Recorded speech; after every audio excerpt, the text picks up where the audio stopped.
This is In Depth. In this troubling year, the upcoming election on November 3rd has drawn sharp battle lines across the country. Earlier this month, a longtime law enforcement officer who's not running for office this year had a lot to say when he announced he's leaving the Democratic Party to join the GOP. And joining me tonight is Vanderburgh County Sheriff Dave Wedding. Sheriff, thanks for joining us tonight. You made it very clear why you were making the switch, but the atmosphere and the venue you selected really stood out. A high-profile supporter of President Trump, Steve Chancellor, provided the venue with his Eastside White House office.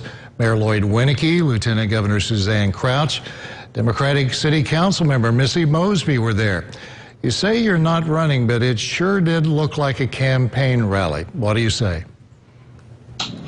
Well, I'm proud to have large support in the community. I have been blessed with a good following for many years. I think that's part of my work in law enforcement, my work in the community that I've served for now 40 years. But when I spoke that day, it was on a Thursday afternoon, I made it clear that my distaste for the Democrat political leaders certainly wasn't here in Evansville, Indiana. We've got great leaders, both Democrat and Republican, that I've had the pleasure to work with. And certainly since I've been sheriff for the last 6 years, I've worked with leaders of both parties. And we're a strong community here, and we get things done. And we also don't have the carnage in our community that we witness across the United States. And Sheriff, I know you used some pretty strong words at that announcement that day, words like flag burning and referring to some Democrats as idiots. And you were talking about defunding law enforcement, which of course is very near to your heart.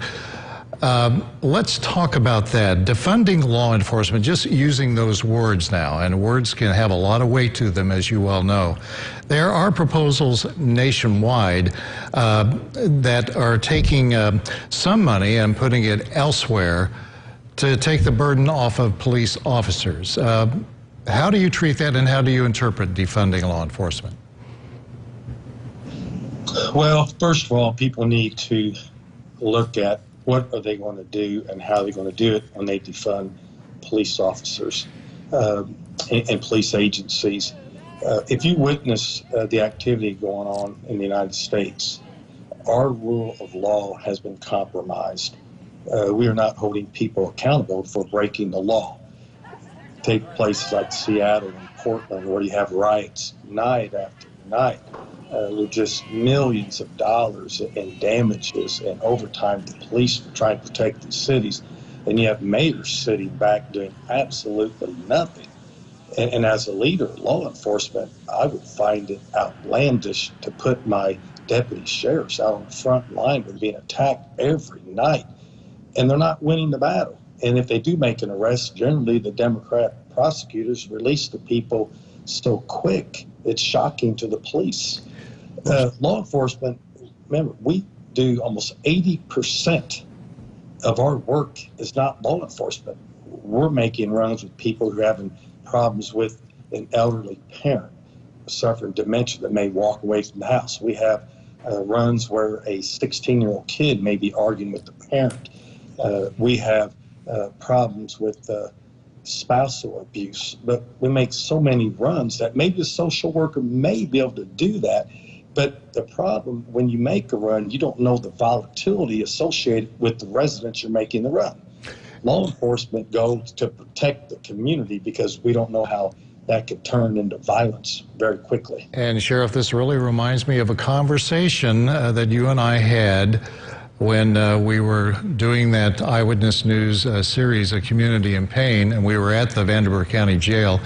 And we were talking about the individuals who are at your jail, and overcrowding has been a big issue.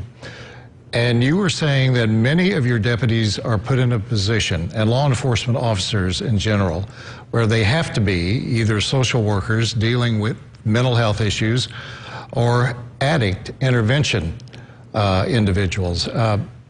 If some of that money that is being used for the duties that you're talking about, that law enforcement is charged to protect and serve. If that was shifted more toward mental health and addiction, is that something that you could live with, or is that just not possible? Brad, I've been asking for funding to support mental health treatment and substance abuse for 6 years. This money needs to come from sources we already have in our state and in our federal governments. Law enforcement generally works on a shoestring budget, and there's really not much wiggle room allowed to take away for other programs. You have to look at all the other programs we have across the state and local governments and maybe take money from them and shift that towards mental health services and substance abuse.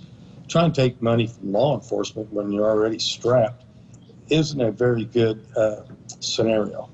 There are some very heated passions in our community, as you well know, Sheriff, but taking a look at that protest shortly after the death of George Floyd, in Evansville, there was a lot of anxiety leading up to that. You know that very well. But all in all, that protest turned out relatively peaceful, and there was really no violence. What does that say about your county, about the community of Evansville, and the situation we have here?